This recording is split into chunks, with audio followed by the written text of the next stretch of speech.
¿Pueden ver ya la presentación? Sí, sí. Muchas gracias, joven. Excelente. Bien, entonces habíamos hecho una introducción al tema de las fundaciones. Inicialmente, hablando de algunas condiciones o algunos criterios específicos que nos llevaban a tomar la decisión de optar por la construcción o el diseño de una losa de fundación. ¿Verdad? Habíamos mencionado y habíamos enlistado algunos puntos, 4 específicamente, entre los más principales. Posterior a aquello, pues habíamos hecho alguna definición un poco teórica y técnica a la vez de lo que es,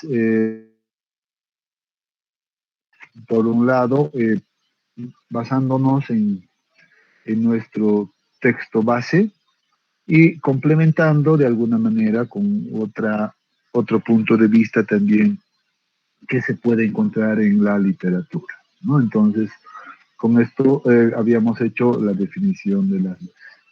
Posterior a aquello, pues habíamos hablado de los tipos de losas de fundaciones, ¿verdad? Entre esos habíamos mencionado 5 tipos de losas principales, indicando que las más comunes pues son las 3 primeras que aparecen en la parte superior. Entre las más comunes y más utilizadas, seguramente la primera, y estas dos en función ya a las distintas solicitaciones que vamos a nosotros requerir absorber, ¿verdad? Entonces, esto ya es un poco más condicionado o para estructuras mucho más complejas todavía o más y que transmiten mayores cargas. Las otras habíamos indicado que son un poco menos usadas en realidad. ¿Ya? Entonces, también el texto base pues hace referencia principalmente a estos 3 primeros de acá arriba. Seguidamente a eso, pues nos habíamos introducido un poquito a ver y hablar en realidad ya del método de diseño rígido de una losa de fundación. Habíamos hecho una primera aproximación o una primera introducción en realidad para tratar de entender en realidad qué es lo que pasa en una losa de fundación inicialmente.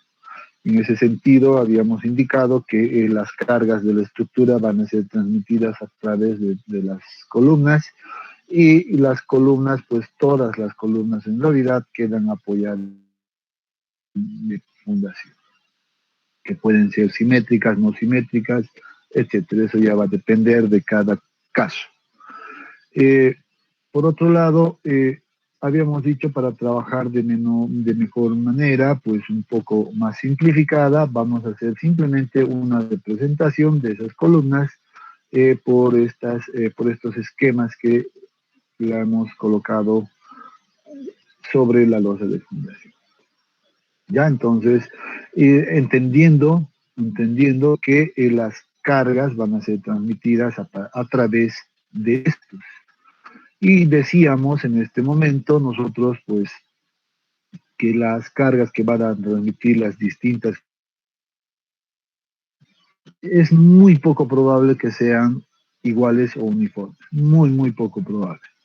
Por lo general son diferentes, una cierta carga puede estar transmitiéndose por esta columna, un cierto nivel, y otra seguramente por esto, muy distinto. Entonces, esa variabilidad del nivel de cargas transmitidas a través de las columnas, pues nos va a proporcionar que, por ejemplo, la resultante del total de todas las cargas, pues actúe no siempre en el centro de gravedad de la fundación, una distancia diferente, ¿ya? Y a esa distancia diferente, pues la habíamos condicionado a partir de un núcleo central, ¿verdad? Entonces, que uno de los primeros trabajos que debemos realizar es de conseguir que la resultante de todas estas cargas, pues actúe dentro de este núcleo central. Esa es la primera condición a la cual debemos llegar, ¿verdad? Y este núcleo central queda definido por estas dimensiones. En esta dirección L, pues por L sextos, en ambas en ambas direcciones a partir del centro de gravedad, y lo mismo a una dirección de B sextos en la otra dirección, en la dirección B. Entonces, de esa manera queda definido el núcleo central. Ese es mi punto de control. Eh, a esto nosotros la denominamos pues excentricidades probablemente máximas, ¿no? A este punto de acá la vamos a definir como una excentricidad máxima que podemos permitir, y en ambas direcciones, puede ser en este sentido o en este otro sentido. Y lo mismo la dirección, la excentricidad en esta otra dirección, ¿verdad? Entonces son las excentricidades límites que nosotros podemos permitir. De tal manera de que la resultante, como les decía, pues debe de caer dentro del núcleo central. ¿Qué pasa si esto no cae dentro del núcleo central? Pues sabemos que eso nos va a generar un problema, y ese problema está asociado a un problema de volteo, que cuando las excentricidades superan el límite del núcleo central, pues tienden a voltearse en esa dirección, ¿ya? Para evitar aquello, seguramente ya de manera estructural se va a utilizar algunas otras soluciones. Por ejemplo, tal vez el uso de algunos muros de carga adicionales en otras direcciones que me generen pues que la resultante se vaya moviendo, por un lado.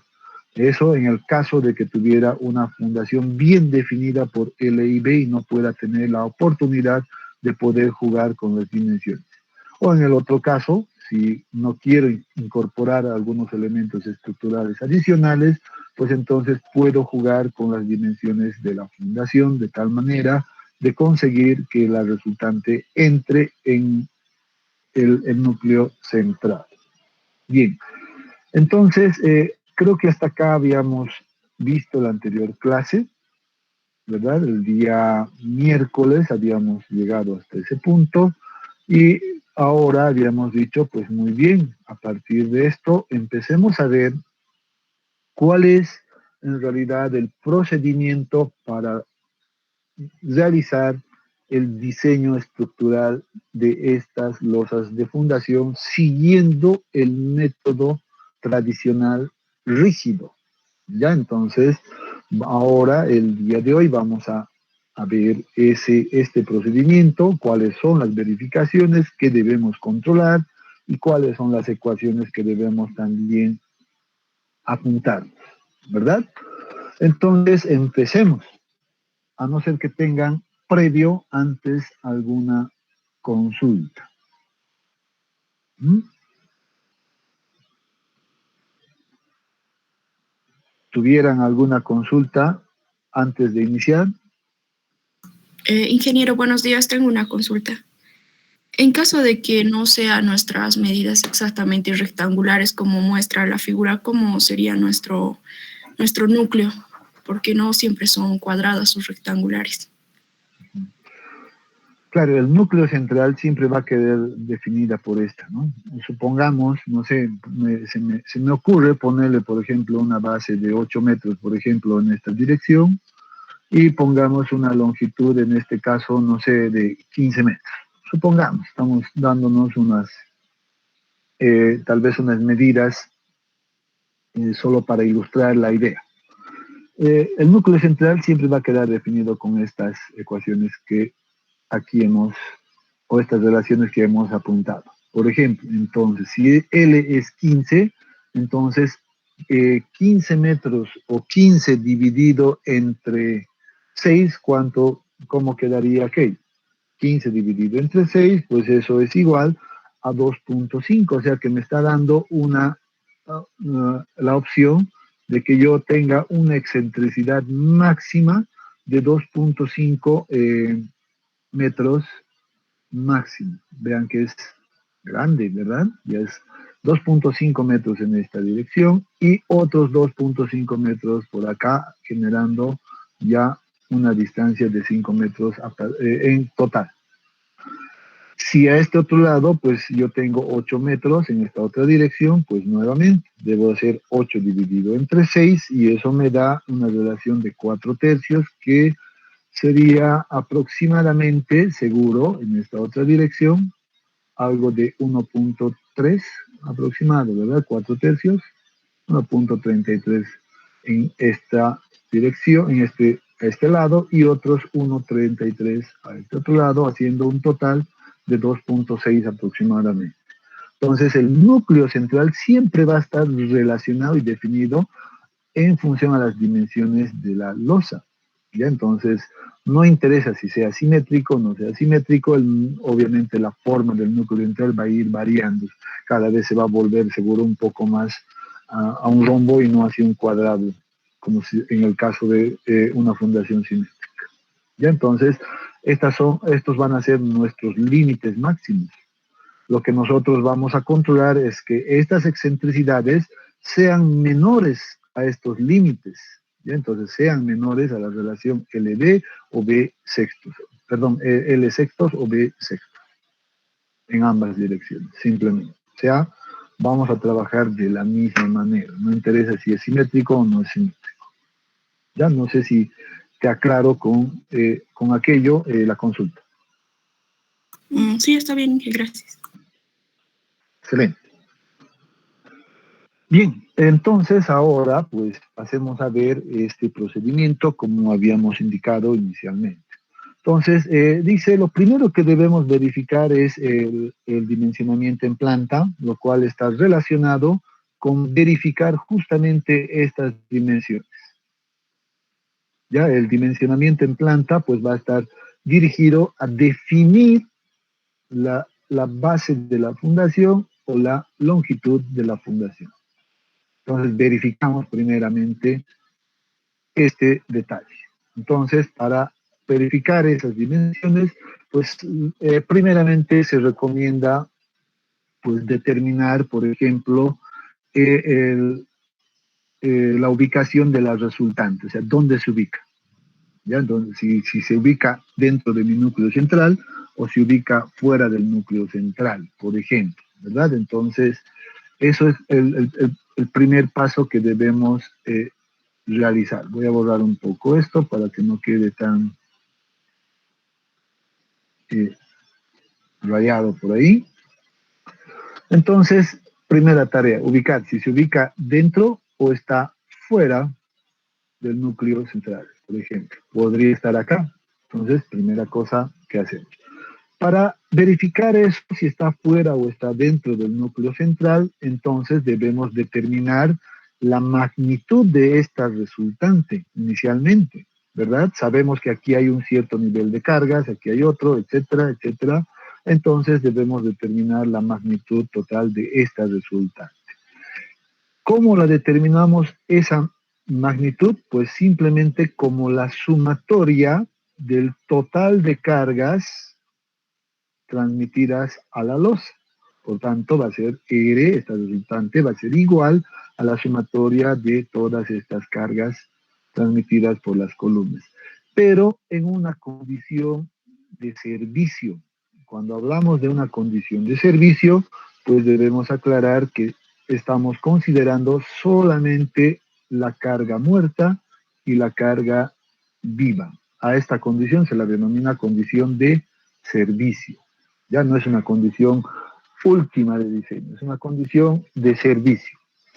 ¿Ya? Entonces, significa eso que seguro que acá, en cada una de las columnas, yo voy a tener su propia carga muerta. Adicionalmente a la carga muerta se va a estar transmitiendo pues la carga viva L. ¿Ya? Entonces, debo sumar estas cargas en cada una de las columnas y luego hacer la sumatoria del total de todas las columnas. Este es un trabajo bastante simple en esta primera parte, ¿verdad? Una vez encontrada ahora la resultante R, pues debemos encontrar, dice, las coordenadas del centro de gravedad. Aquí. Primero, debo ubicar. Por ejemplo, si tengo estas medidas, por ejemplo, no me he dado como ejemplo. Entonces, puedo encontrar el centro de gravedad de esa losa de fundación.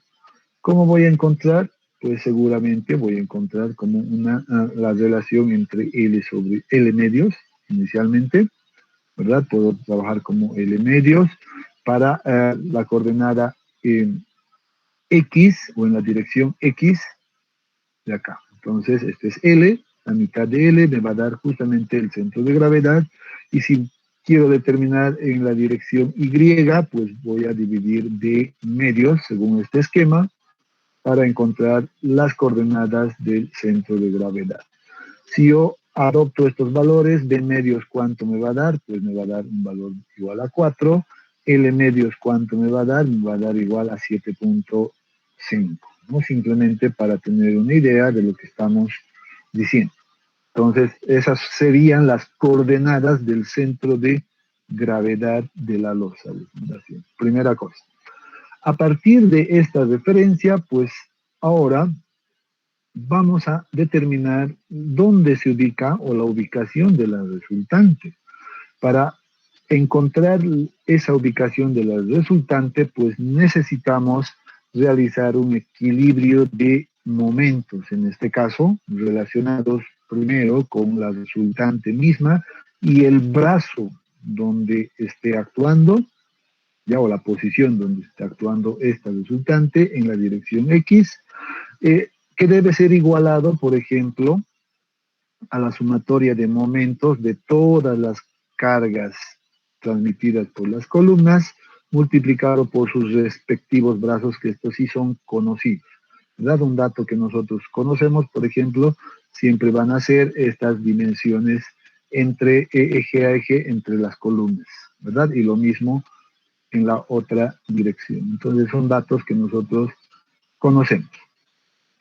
De aquí seguramente yo voy a poder despejar esta posición de la resultante XR. Bueno, entonces aquí puedo poner esa resultante XR, que va a ser igual a toda esta sumatoria, ¿verdad? Ups, esa sí se me pasó.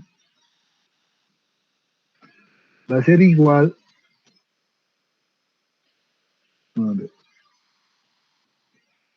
a la sumatoria de todos los momentos que se generen con todas las cargas, dividido entre la resultante total. En realidad, esta va a ser la ecuación que voy a utilizar para ubicar la posición de la resultante.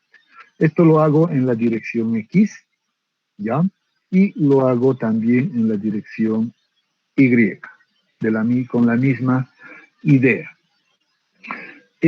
Una de las, tal vez, estrategias también para ayudar a determinar esto consiste en que nosotros nos ubiquemos justo en el centro de gravedad y veamos cuáles van a ser los momentos que se generan en esa dirección y cuáles los momentos en esta dirección, donde obviamente aquí el signo del brazo pues va a cambiar. Podríamos, si nos paramos acá, pues así este lado será el negativo y así este otro lado será el positivo. Eso a veces ayuda a simplificar los cálculos, porque si nos paramos acá, el brazo para todas estas tres cargas se haría cero, sería nulo, por tanto ya no consideraríamos estos cálculos para estos tres casos y simplemente estaríamos calculando para estos de acá con negativos y estos otros tres con positivos. Eso ayuda a veces.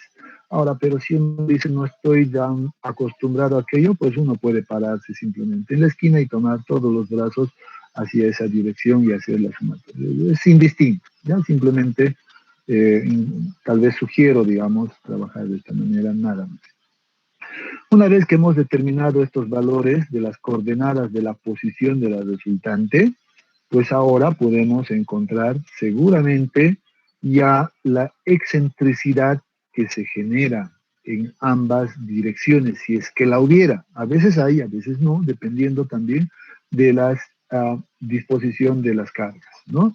¿Cómo determinamos esas excentricidades? Pues dice, la excentricidad va a ser medida, puede ser medida en valor absoluto, como la diferencia de la posición X de la resultante, ya, esa posición de la resultante en la dirección X, menos las coordenadas del centro de gravedad en esa misma dirección.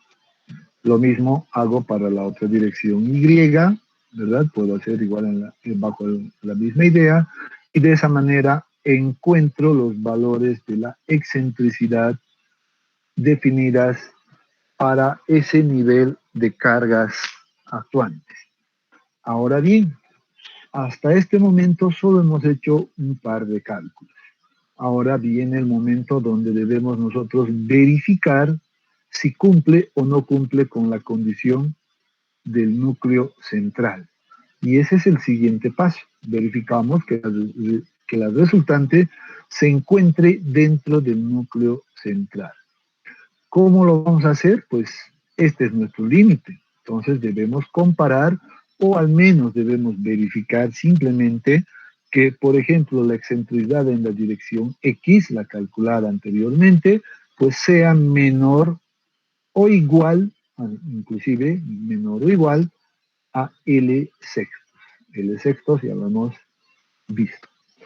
Análogamente, se puede trabajar en la otra dirección. Entonces la excentricidad en la dirección Y va a ser menor o igual a B sextos, que es el otro límite que debo controlar. Entonces aquí hago la comparación. Hasta acá lo hemos calculado, ahora lo comparamos con los límites. Una vez comparada con los límites, pues ahora saco las conclusiones. Dice, si se cumple la expresión antes indicada, significa que la losa no tendrá ningún riesgo al volteo. Entonces, va a estar garantizado de esta manera, pues la estabilidad de la losa en ambas direcciones, en la dirección X y en la dirección Y. ¿Ya? Si se cumple aquello. Ahora viene lo contrario. ¿Qué pasa si esto no se cumple? Si eso no se cumple, pues dice, significa que la losa tiende a sufrir volteo, por tanto significaría, por ejemplo, que la resultante se encontraría seguramente fuera del núcleo central, por ejemplo ahí, ¿no? Entonces, si está fuera, entonces esta, como que la excentricidad ya es mucho más grande a lo permitido, entonces va a tender a que esta losa pues tienda a voltearse en esa dirección. Por ejemplo, si estuviera la resultante en este punto. Entonces, eso es un riesgo estructural que no debemos permitir. Por tanto, dice, en ese caso, se debe cambiar las dimensiones de B y L de la losa.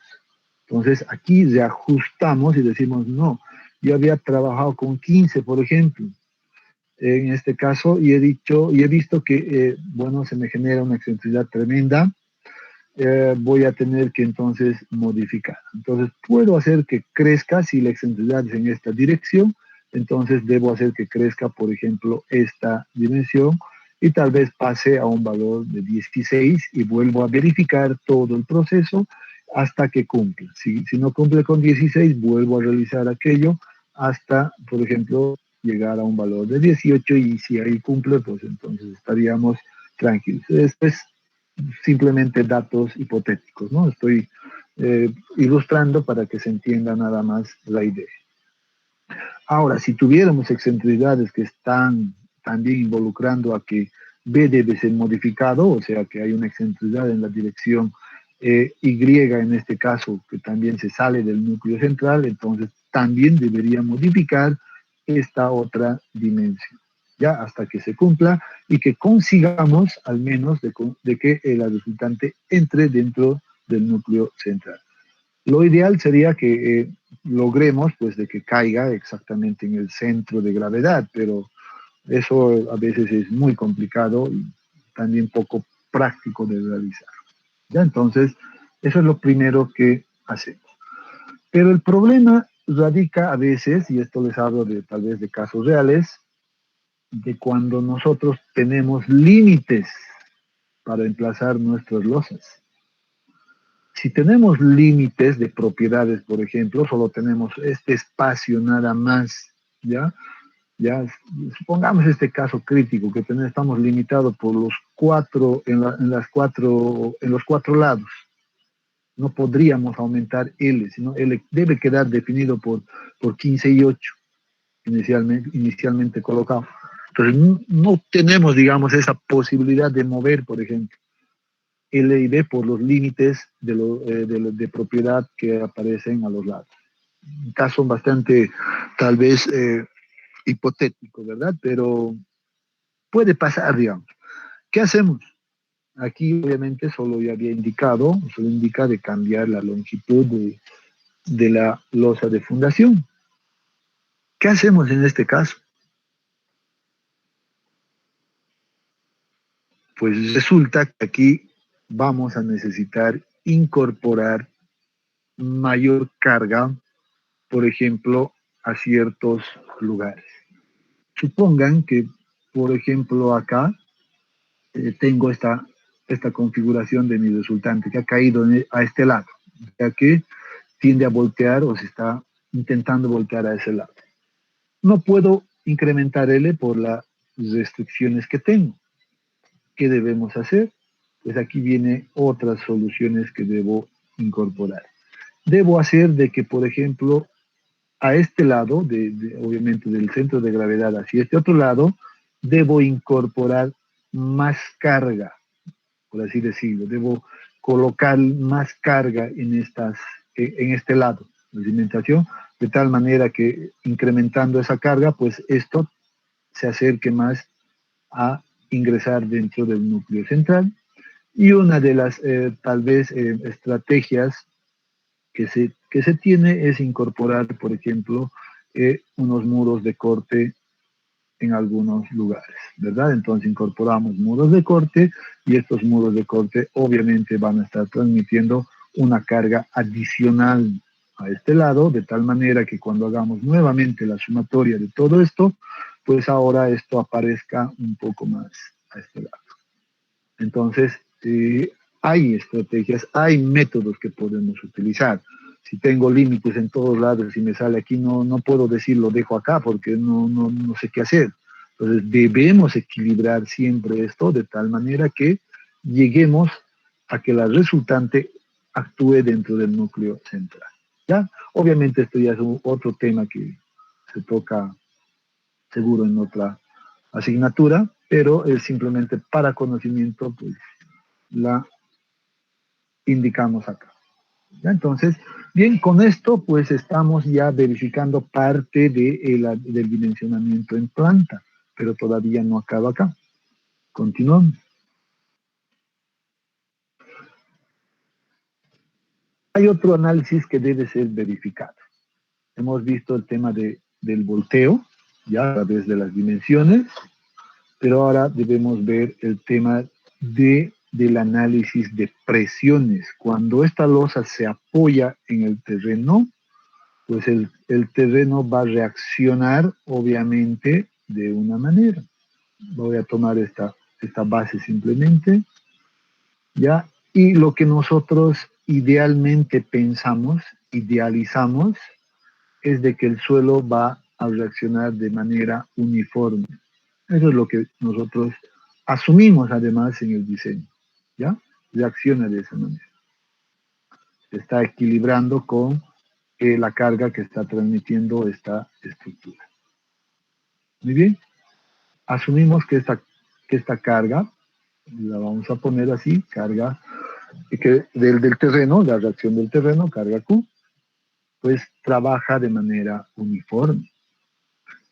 Simplemente, ya nosotros en el diseño vamos a considerar esta hipótesis, ya así vamos a trabajar.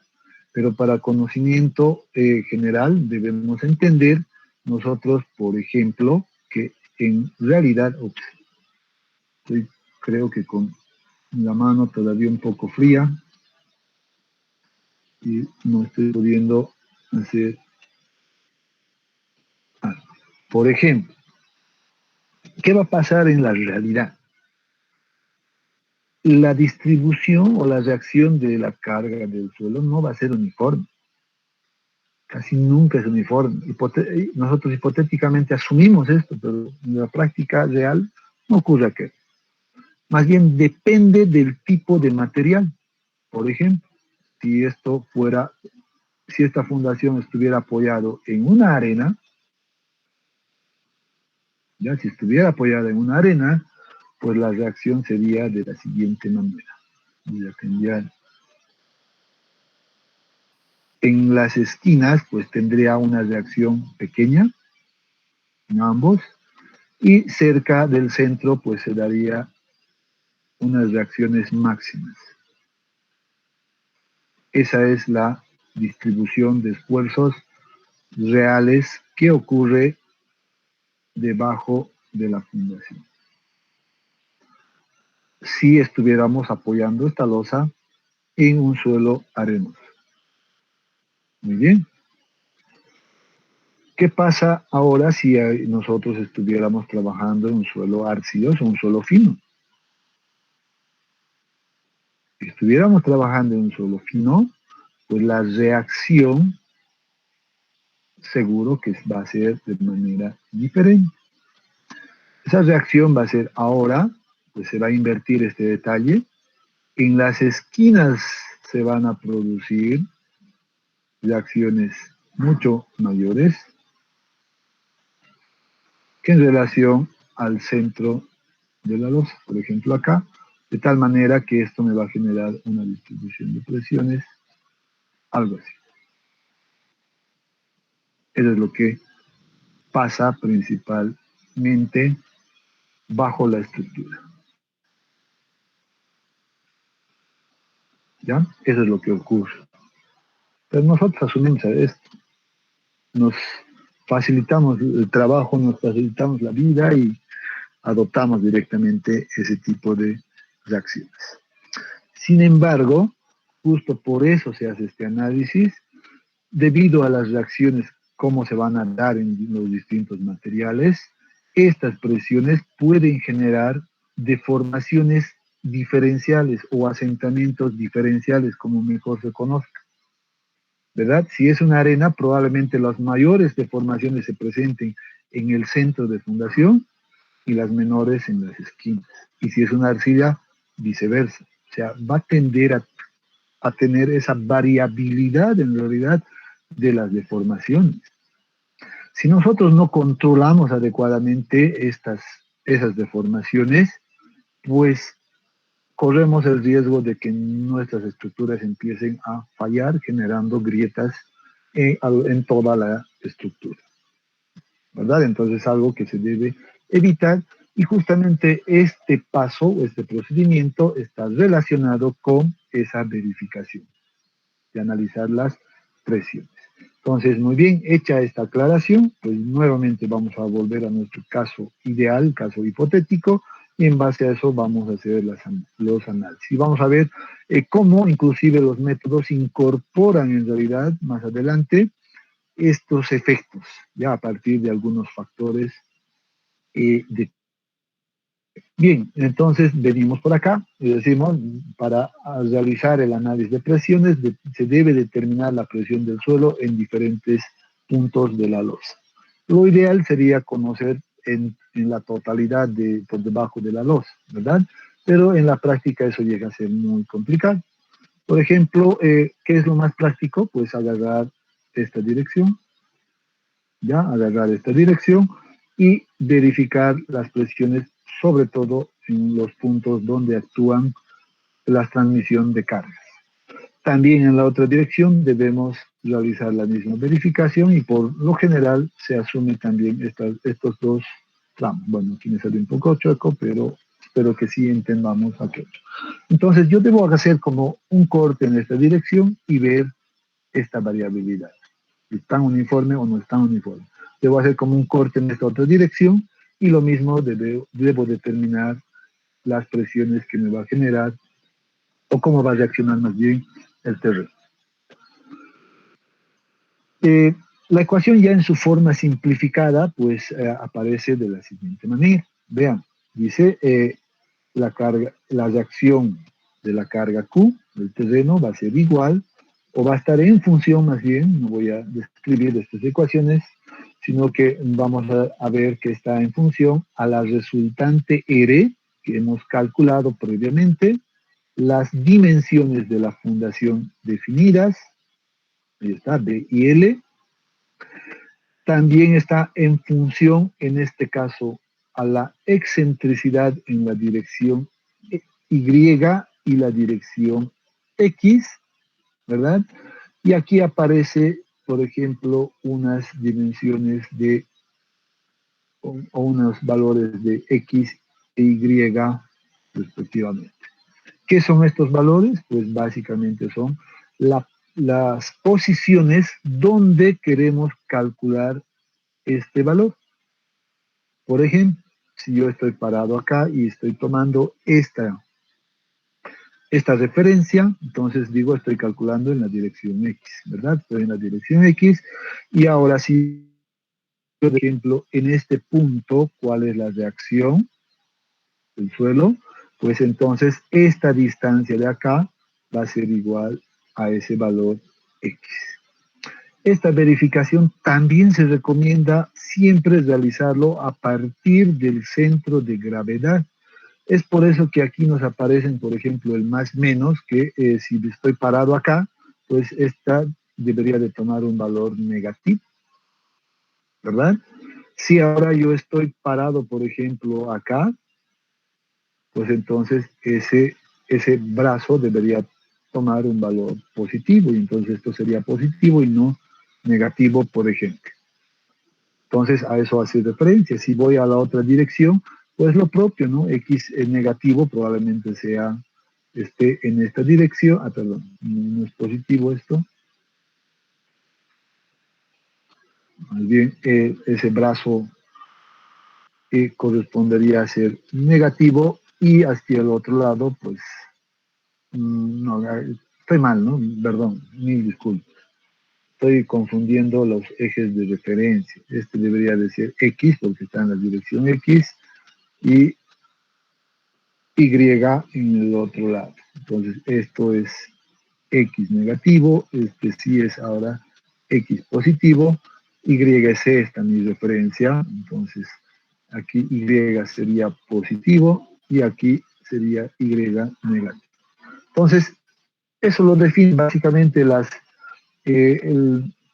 este signo más menos, la va a definir la posición, donde quiero las excentricidades anterior, por tanto son datos conocidos, las bases también, la resultante también. Entonces tenemos todos los datos para poder encontrar la reacción del terreno, en este caso. Bien, es una ecuación bastante simple que la podemos utilizar y ahora llega el momento de comparar nuevamente estos valores obtenidos con la capacidad admisible del terreno. Ese es el dato que necesitamos conocer nosotros, ¿verdad? Es la capacidad admisible del terreno. Es un dato que nos proporciona el estudio geotécnico de cada caso. Entonces es un dato que nosotros conocemos y debemos compararla, estos valores encontrados con ese valor. De tal manera de que verifiquemos de que se cumpla esta condición, que las cargas o las reacciones que se están generando por debajo de la fundación sean menores a la capacidad admisible indicada por el estudio geotécnico. Entonces, esa es una relación que debe de cumplir.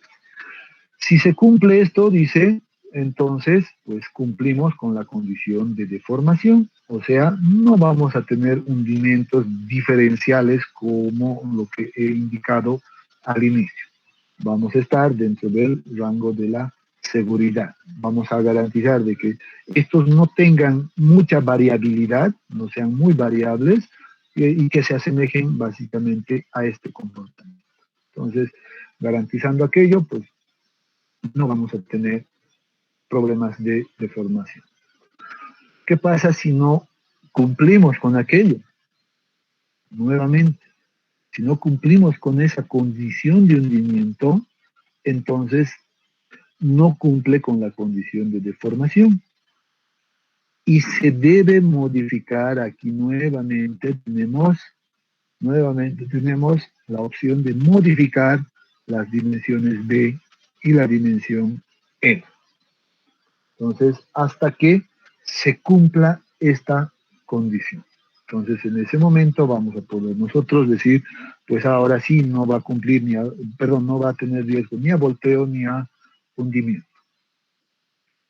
¿Qué pasa, por ejemplo, si otra vez nos ponemos a pensar de que estamos en esa situación hipotética de que no podemos cambiar las dimensiones? ¿Qué va a ocurrir para la verificación de esto? Ahí jugamos con este factor que seguramente, o este valor más bien, que todos recuerdan. El nivel de fundación, o el nivel de desplante. Entonces aquí decimos, muy bien, yo quería fundar a 1.5 metros.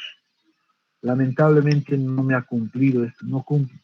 Porque a 1.5 metros se tiene una capacidad admisible X y no se ha cumplido. Entonces debo bajar en profundidad y estoy seguro que, por ejemplo, a 3 metros de profundidad, no sé, a 2.5, no exageraré mucho, a 2.5 metros, seguro que la capacidad del terreno también ha mejorado.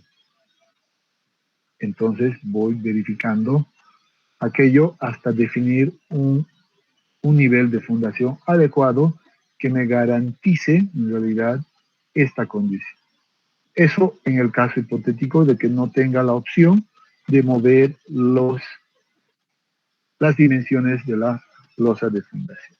O sea, siempre va a haber una alternativa. O sea, no podemos decir, si no tengo esa opción, pues bueno, se acabó el problema, debo cambiar a otra cosa, no sé, le meteré pilotes de una vez, ¿no? O sea, no pasa por ahí la idea. Entonces hay que ver, hay que analizar siempre las distintas o diferentes alternativas que tenemos a la mano. ¿Ya? Entonces, una vez que hemos ya conseguido esto, estamos tranquilos, vamos a decir, no vamos a tener ningún problema de ese tipo. Y con eso concluye la primera evaluación del dimensionamiento en planta. ¿Alguna consulta hasta ahí?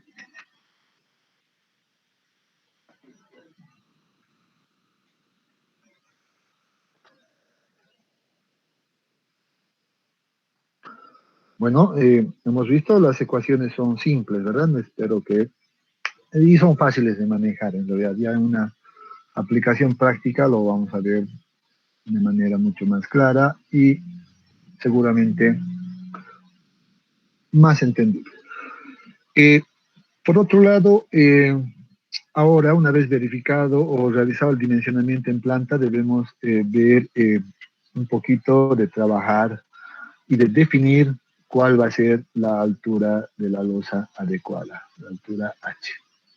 Ya, entonces, esto también es importante. Esto tiene que ver mucho con la economía y con la seguridad de la misma estructura.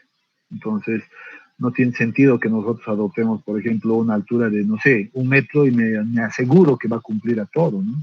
Entonces estamos hablando de hacer un diseño en la cual debemos realizar varias verificaciones de seguridad y sobre todo también combinarlas con la parte económica. ¿Ya? Entonces, bien, entonces vamos a hablar ahora de esta parte. Un poquito esto ahora se relaciona más con algunas condiciones de que la normativa ahora nos va a ir guiando. Ahora sí, en esta parte nos debemos agarrar de la mano de la normativa de diseño. En este caso he visto que su documento base está elaborado en base a la ACI, ¿verdad? Estamos en base a la norma ACI 318, en su capítulo S, en la versión del año 2014. ¿No? Entonces, vamos a nosotros entonces revisar seguramente un poquito de esto. Debemos estar familiarizados con este código de diseño. Aquí ya introducimos el código de diseño para las distintas verificaciones. Primera cosa que debemos hacer, dice, debemos adoptar un canto útil para la losa. Entendemos que el canto pues es simplemente una parte de la altura total, ¿verdad? que no considera, por ejemplo, los recubrimientos y todo aquello. Por tanto, por lo general, la altura total va a ser igual al canto de la losa más el recubrimiento que se adopte para la losa, principalmente, ¿verdad? Pero en este caso dice, para las losas, primero debo adoptar criteriosamente, también en base a tal vez a la experiencia misma de uno, pues puedo adoptar un valor razonable de partida, o como un punto de partida, ¿ya? Obviamente esto va a ser verificado, esto va a ser calculado más adelante, pero debemos tener un punto de partida. Y eso consiste en adoptar un valor del canto útil, ¿ya? Ahora, una vez que hemos adoptado ese valor, pues realizamos la verificación de corte por funcionamiento. Y aquí es donde ingresa, pues, la normativa de referencia. Para aquello, dice, determinamos la carga última total primeramente. Hasta hace un momento, para el dimensionamiento en planta, nosotros hemos trabajado en una condición de servicio, ¿verdad? Un estado límite de servicio. Sin embargo, para la verificación en elevación debemos pasar al estado último. ¿Ya? Entonces, el estado último significa que ahora yo debo mayorar las cargas que se están transmitiendo a través de las columnas. Recuerden que yo les decía, aquí hay una carga muerta que se está transmitiendo y aquí tengo una carga viva que también se está transmitiendo. ¿No es cierto? Ahora dice, para determinar una carga última ya no va a ser peso y seguramente deberíamos colocar adecuadamente la carga última, su I, que debería de ser lo correcto para cada uno de los, en este caso de las columnas, pues puede ser encontrado con estas dos combinaciones de carga, ¿ya? Que también están enmarcadas dentro del código ACI. La primera nos dice, debo hacer un incremento entre el 20% a la carga muerta, por eso multiplico 1.2 por la carga muerta, y el 60% de incremento a la carga viva. Eso me dice la normativa. Entonces, por eso multiplico por 1.6 a la carga viva. Sin embargo, también me dice en contrapartida a esto, puedo determinar la carga última incrementando solamente el 40% de la carga muerta, nada más. ¿Cuál de los dos valores voy a adoptar en realidad como carga última para realizar la verificación a corte? Pues el mayor de estos. Entonces debo utilizar el máximo valor obtenido con estas dos combinaciones. El mayor. Ya debo, o sea, necesariamente debo realizar los dos cálculos para cada una de las columnas, ya para cada uno de estos, y de estos dos valores obtenidos adoptamos el mayor. Y con este valor de carga última que ya voy a adoptar, pues entonces voy a realizar las verificaciones. ¿En base a qué? Una condición que debo tomar en cuenta, o una consideración más bien, es de que este corte por punzonamiento, pues se va a dar en una determinada área específica. Por ejemplo, aquí simplemente para ilustrar, esto lo vamos a ver después, seguramente la aplicación de esta carga P, pues va a influenciar a toda una zona específica. Ya esta zona que la denominamos la sección crítica a punzonamiento. Esta es esa sección crítica que va a estar sometida a punzonamiento.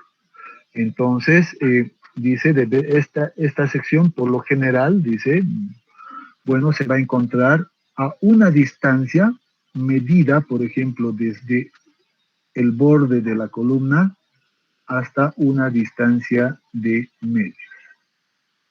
Hasta una distancia de medios, y lo mismo en esta otra dirección de medios.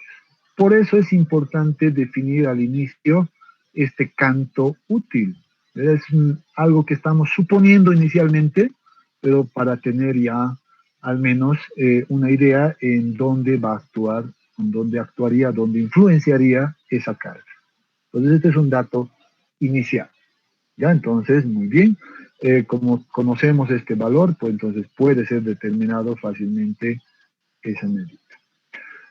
Un dato importante que aquí requerimos es justamente el perímetro crítico de subcero. En este caso, ese perímetro crítico estaría definido por toda esta longitud, para este caso. Si estuviéramos hablando de una columna central, seguramente ese perímetro crítico sería pues definido por todas las partes, ¿verdad? Entonces, esa es la idea del perímetro crítico que debemos determinar. ¿Ya? Y obviamente esto se encuentra en función al canto útil que hemos indicado.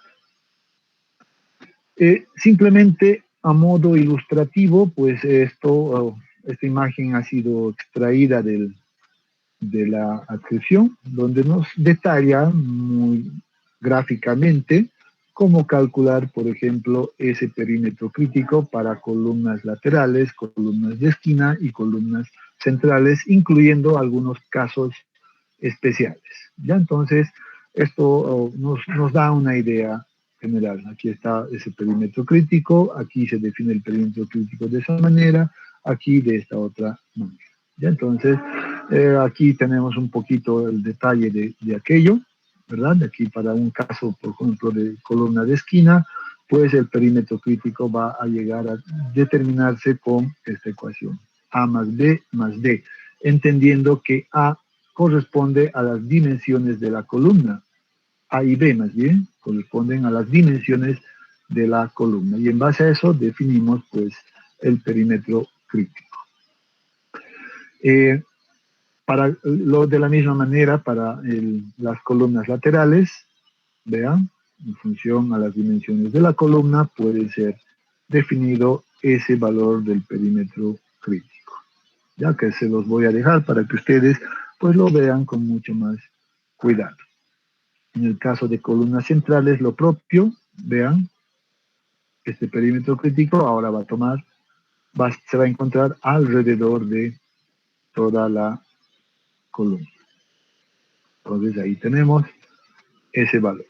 Algunos casos especiales, como les decía, probablemente tenemos límites de propiedad como habíamos indicado anteriormente. Si tenemos ese caso, por ejemplo, pues lo único que debemos hacer es simplemente encontrar estas nuevas distancias Y, que va a estar definido por esto, por ejemplo, ¿verdad? Pero eso siempre en función a esta condición. B más D debería de llegar a este punto donde esta diferencia va a ser igual a D medios menos esta distancia Y. Y en función a esos valores de Y ahora calculados o conocidos, pues podemos encontrar también el perímetro crítico. Ya entonces aquí no hay mucho que decir, solamente es un poco de álgebra que se debe realizar. Otro caso súper especial, un caso especial de columna de esquina que tiene límites de propiedad en dos lados, por ejemplo, que puede ser un caso bastante común. Entonces, de igual manera, bajo el mismo principio, determinamos la distancia Y definida por este lado y la distancia X, en este caso, para la otra dirección, ¿verdad? Y el perímetro crítico pues va a quedar ya en función a esas dos nuevas variables. Entonces, pero aquí tenemos también la solución. Bien, una vez que hemos encontrado ya el perímetro crítico, pues realizamos la verificación al cortante. ¿Por qué hemos encontrado primeramente ese perímetro crítico? Porque es un dato importante para encontrar seguramente el cortante último que viene aquí definido en esta relación. ¿Ya? La verificación que debe ser realizada es de que la cortante que absorbe el concreto debe ser mayor o igual a la cortante última calculada para cada condición. ¿Ya? Entonces, ¿cómo determinamos en este caso la cortante última? con esta relación. Entonces vean que es una ecuación bastante simple, donde en este caso ya tenemos la carga última mayorada, esto lo hemos calculado previamente, es un dato conocido, incrementamos un factor de reducción, en este caso por corte, que en la práctica por lo general utilizamos esto igual a 0.75, aunque debo aclararles que esto debe ser obtenido a partir de la normativa utilizada. ¿Ya? Entonces hay algunas condiciones, pero para cortante por lo general utilizamos 0.75 y aquí vemos lo que aparece, por ejemplo, el perímetro crítico que habíamos calculado previamente y el canto que nosotros nos hemos dado, hemos adoptado ese valor de canto. Entonces, con estos tres datos, canto adoptado más perímetro calculado y la carga última calculada y un factor que ya es constante, pues podemos encontrar cuál va a ser la cortante última que me va a estar transmitiendo cada columna. Noten que tenemos varias columnas, ¿verdad? Bueno, ya no he colocado aquí el esquema, pero nos recordamos que son varias, entonces debo verificar para aquellas, ¿ya? Entonces, ¿qué es lo que se hace en realidad? ¿Ya? Aquí debo, dice, muy bien, previo, antes de hacer esa aclaración, me voy a venir a este punto donde me dice, la cortante proporcionada por el concreto, debe ser definido de acuerdo a la normativa de diseño. En este caso, la ACI en su versión 14, y esa normativa seguro que nos presenta estas tres posibles situaciones de cortante del concreto. Hay tres condiciones en las cuales debemos nosotros verificar, o sea, que estos valores sean mayores o iguales a esta condición. Aquí viene algunas aclaraciones relacionadas en relación a estos valores que aparecen acá, por ejemplo, beta. Aquí nos dice la relación entre el lado largo y el lado corto de la columna, están relacionados con las dimensiones de la columna. Luego aquí aparecen los factores de alfa sub S que aparecen en la segunda ecuación, alfa sub S, son parámetros que dependen de la posición de la columna. Si es una columna de esquina, por ejemplo, ese valor va a ser igual a 20. Si es una columna de borde, pues va a tomar un valor de 30. Y si es una columna central, interior, pues ese valor debería de tomar, no es 20 acá, esto es un error de typeo seguramente, debe tomar un valor de 40.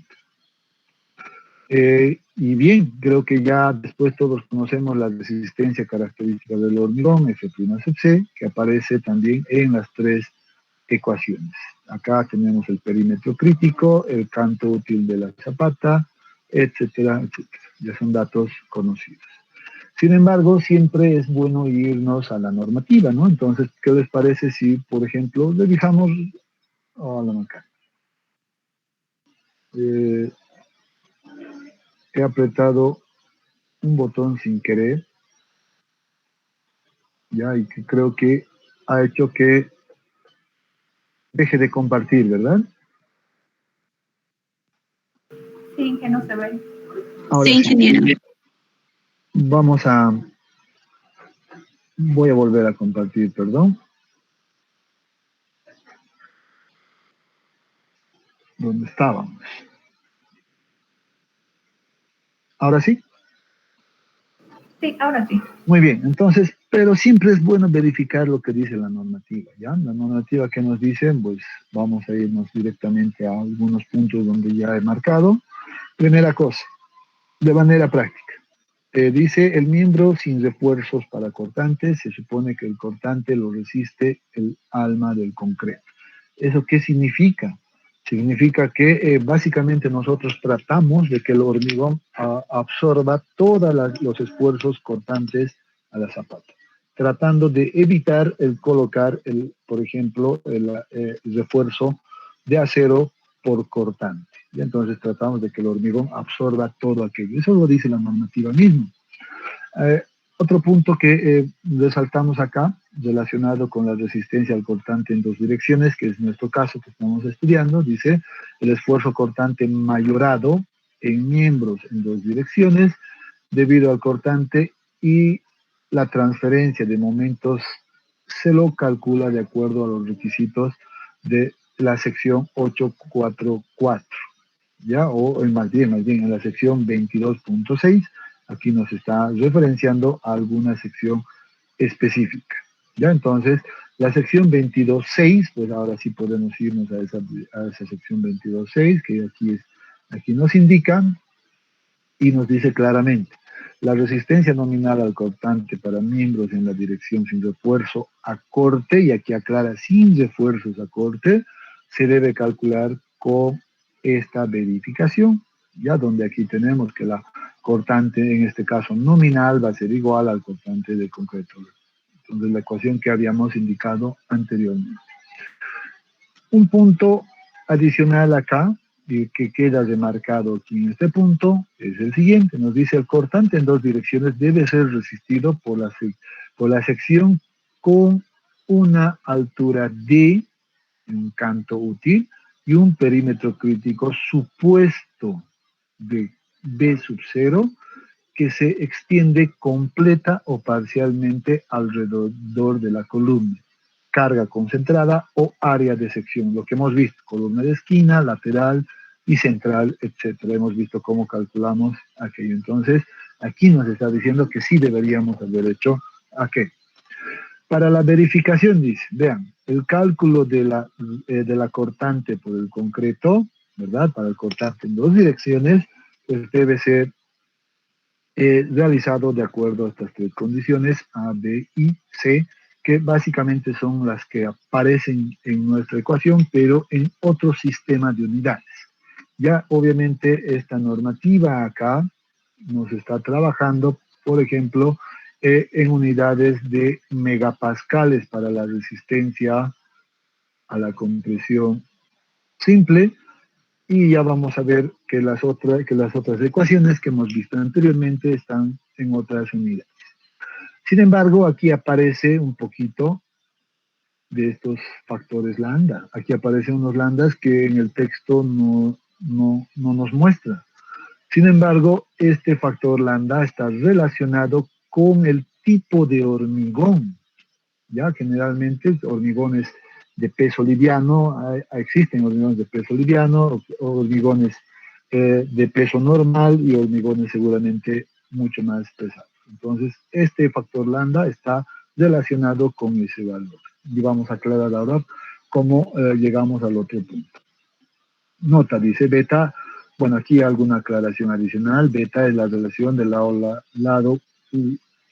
largo con el lado corto de la columna.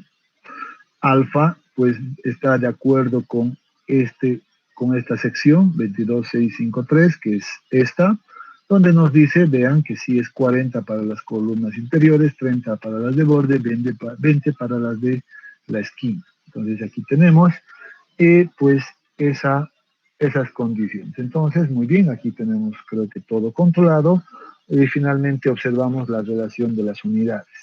En el texto, obviamente, ustedes cuentan directamente con esto, simplemente, ya que tiene que ver simplemente con esas unidades. Por tanto, la resistencia a la compresión del concreto debe ser introducida en estas ecuaciones en unidades de kilogramos centímetros. Pues creo que queda aclarado ese punto. Lo único que nos faltaría ver es los factores lambda, y la aclaración pues se la presenta en esta tabla 19242, ¿verdad? El factor de modificación de lambda, y como les dije, pues puede tener algunos valores, entre 0,75, 0,85 hasta 1 en este caso, pero para hormigones de peso normal o concreto de peso normal, este factor se adopta igual a 1. Por tanto, el diseño que aparece en este caso en el texto está considerando que el hormigón debe ser de peso normal. Si yo considero que el hormigón no va a ser de peso normal y por ejemplo va a ser de peso liviano, entonces ya debería de aplicar este factor que aparece o estas condiciones que aparecen acá. Por cierto, ya no es tan directo, hay que tener mucho cuidado en las interpretaciones de la normativa. Entonces hay que tener mucho cuidado. Desde mi punto de vista, bueno, personal, yo incorporaría el factor lambda en esas ecuaciones, así como aparece acá, en las ecuaciones que ustedes tienen, aclarando, obviamente, el uso correcto del factor lambda. Ya, entonces, era simplemente algo que quería un poco complementar en relación a estas verificaciones. Ya, aquí no aparece el factor lambda, no en ninguno de los casos. Pero bien, hemos visto que sí, efectivamente estamos cumpliendo con las ecuaciones y son las que relacionan además. Y aquí deberíamos aclarar también, la resistencia especifical del concreto debería de estar en unidades de kilogramos, esto sí, deberíamos tal vez anotarlo, van a ser válidas simplemente para esta condición, kilogramos fuerza entre centímetro cuadrado. Esas son las unidades en las cuales debemos trabajar en estas ecuaciones. Bien, hecha esa aclaración, pues ya tenemos esta condición, ya sabemos que debemos alcanzar esto, ya debemos hacer que se cumpla, ya sabemos cómo calcular la cortante última, y esto también lo podemos calcular para 3 valores. ¿Qué hacemos? Dice, se debe elegir el menor valor de estas 3 expresiones. De estas 3, definimos el menor valor para su comparación. El menor valor que nos dé cualquiera de estas 3 ecuaciones, pues la vamos a comparar con esta de acá. Eso es lo que nos dice.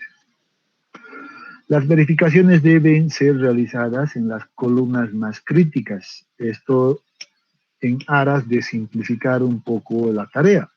Debo identificar cuál es el máximo valor, por ejemplo, de la carga última que corresponde a las columnas centrales y tomar simplemente ese valor y verificar mediante estas ecuaciones. Para las de la esquina lo mismo, laterales lo propio. Pero debo tener esas verificaciones para los 3 tipos de columnas, centrales, esquina y laterales. Siempre debemos tener esas verificaciones.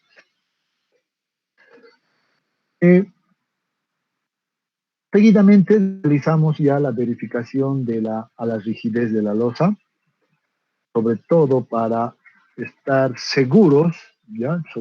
Para estar seguros de que el método que estamos utilizando, el método rígido ahora que estamos viendo, pues sea el correcto, ¿verdad? Entonces, para realizar la verificación desde la rigidez de la losa, pues voy a necesitar determinar este factor lambda, que se encuentra en función a un valor de Ks sub i, que a la vez es función del coeficiente de balasto, por cierto, ya, ahora lo vamos a aclarar.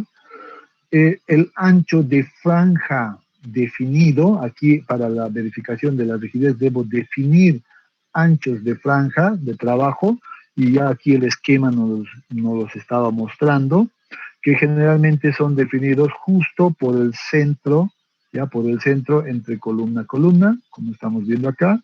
Entonces defino distintas franjas de ancho en ambas direcciones. Y estas dimensiones de B pues van a resultar ser, por ejemplo, este ancho de banda. Aquí seguro que voy a tener otro ancho de banda muy diferente, vean, mucho más ancho. Probablemente si es simétrico, este va a ser igual a este otro. Pero la idea es entender que definimos los anchos de banda de esa manera. Necesito también conocer, por ejemplo, el módulo de elasticidad del concreto en este caso, que seguramente es fácilmente calculado esto como la relación de, nosotros estamos acostumbrando a 15.100, creo, 15.200, algunas normas, etcétera, de la resistencia a la compresión del concreto, ¿verdad? Entonces, con eso encontramos el módulo de elasticidad del concreto. Y por otro lado, debemos calcular la inercia de la franja. Si yo considero esta franja, pues voy a tener que una base, por ejemplo, que tiene una base B y seguramente va a tener una altura H también definida esta franja. Entonces puedo determinar el momento de inercia fácilmente. Una vez que determino este factor lambda, pues ahora digo, debo verificar esta. Esta es la condición básica en realidad, donde L básicamente es la luz libre entre columnas, o sea, esta distancia de acá resulta ser, por ejemplo, L, la luz libre entre las columnas. Entonces dice, esa luz libre debe ser menor a 1.75 dividido entre este factor lambda. Si eso se cumple, entonces decimos que esto es el método rígido que estamos adoptando, es el correcto y todo va a funcionar muy bien. ¿Ya? Aquí tenemos un poco de la aclaración de del momento de inercia. Ya conocemos la ecuación, de ese factor, en este caso Ks sub i, que les decía, es función de alguna manera del coeficiente de balasto, ¿ya? Y además es práctica común que el coeficiente de balasto, si no tenemos un dato reportado, pues podemos adoptar como 0.5 veces la capacidad admisible del terreno, por cierto. Es algo que se conoce, conocemos esa relación, por tanto puede ser fácilmente calculado. La relación, en este caso el factor S, aquí aparece un factor de forma, ¿ya? Puede ser calculado con las siguientes ecuaciones. Aquí están los factores de forma S, que involucran el ancho de franja, ¿ya?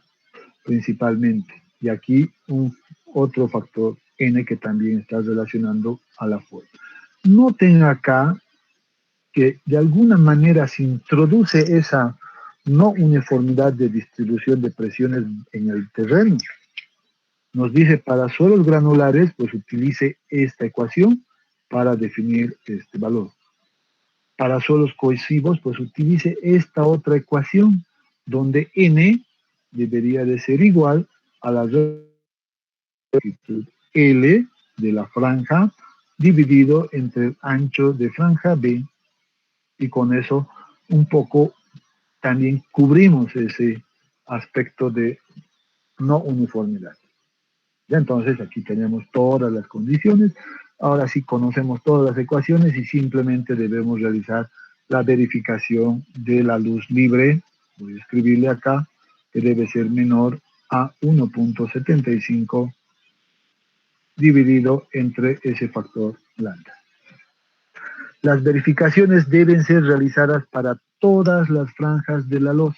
En el esquema hemos definido 6 franjas, por tanto, para las 6 franjas debemos verificar que cumpla esto, para todas. Si no se cumple ni alguno, pues debo realizar ajustes. Y el ajuste consiste en esto. Si no se cumple la condición, entonces debemos incrementar el canto útil que yo he adoptado al inicio.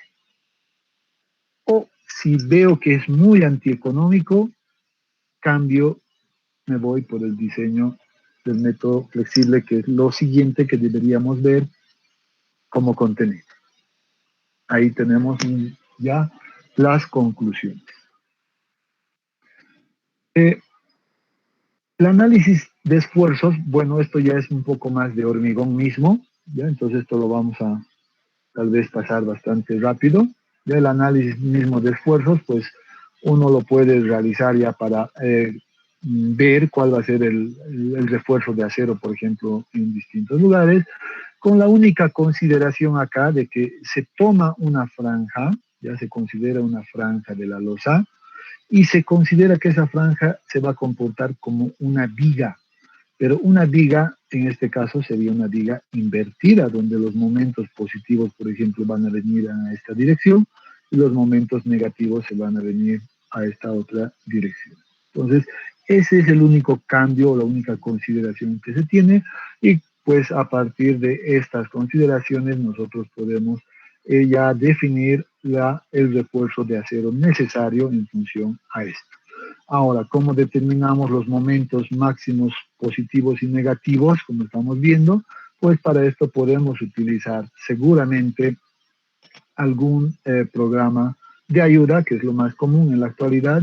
Anteriormente utilizábamos la relación de la carga última que se transmite a esta franja y tomábamos, por ejemplo, para este caso, si y más no me equivoco, esto debería de ser 1 dividido entre 14 multiplicado por la carga última, en este caso, multiplicado por L al cuadrado, ¿verdad? Antes se utilizaba esto, en la actualidad ya no utilizamos mucho esto, sino que vamos más a los programas numéricos y de ahí extraemos estos valores, ¿verdad? Entonces, podemos ir por cualquiera de los caminos y luego definimos o determinamos el refuerzo de acero necesario para cada condición. ¿Ya? Entonces, como estamos haciendo un análisis a flexión, en este caso phi va a tomar un valor de 0.9, lo único. Luego debemos verificar las condiciones de refuerzo mínimo. Obviamente que ese área mínimo debe ser cumplido por temas constructivos, y esto ya sabemos que debemos al menos colocar este refuerzo, ¿verdad? En el caso de que requeramos un área menor a esto por las condiciones, pero al menos debemos colocar estas condiciones de área mínimo.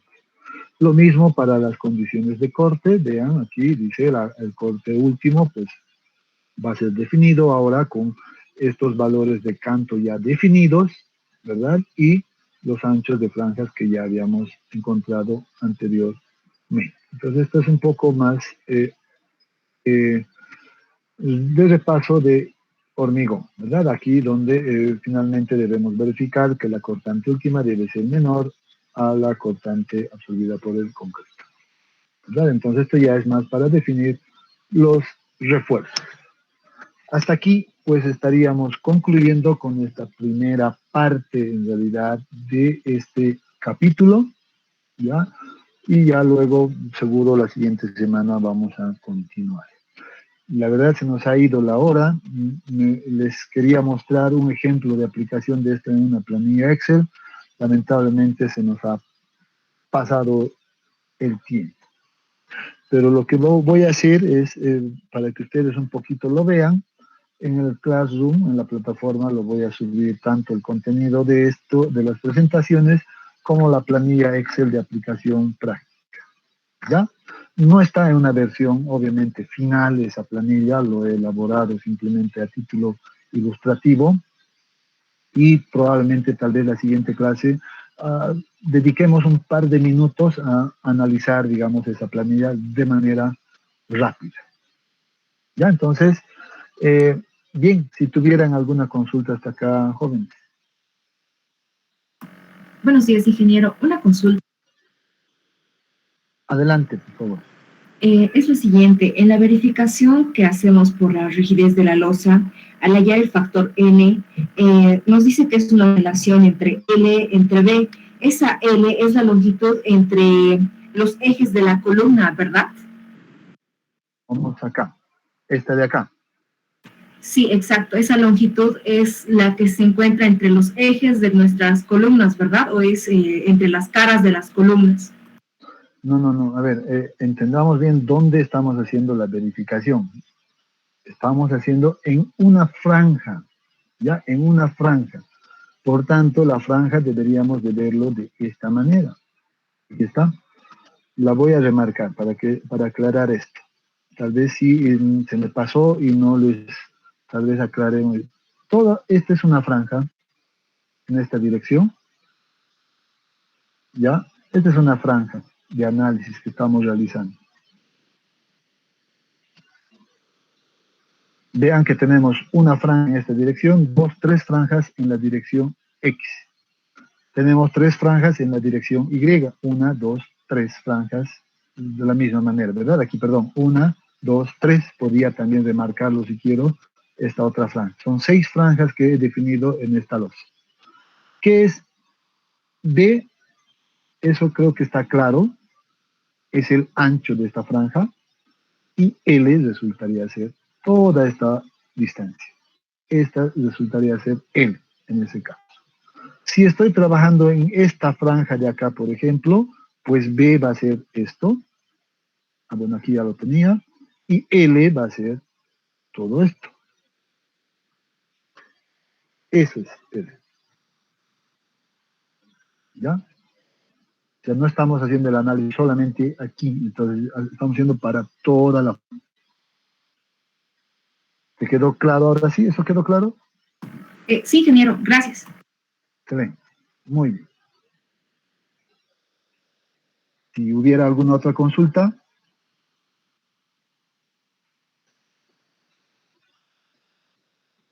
Muy bien, creo que no. Entonces, en un momento más yo lo voy a subir a la plataforma del Classroom, todo este contenido que hemos visto, y también esa planilla Excel de aplicación práctica. Me gustaría que ustedes lo miren, ¿ya?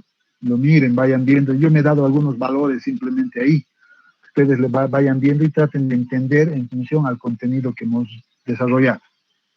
Y la siguiente clase, pues en los primeros minutos, pues vamos a tal vez aclarar algunas cosas que no queden muy claros ahí. ¿De acuerdo?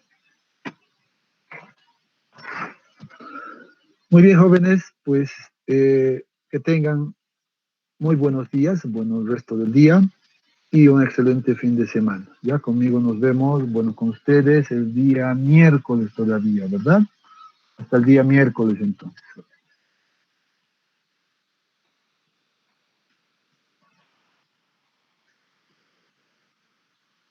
Hasta luego, ingeniero. Hasta luego. Hasta luego, ingeniero. Hasta luego, ingeniero.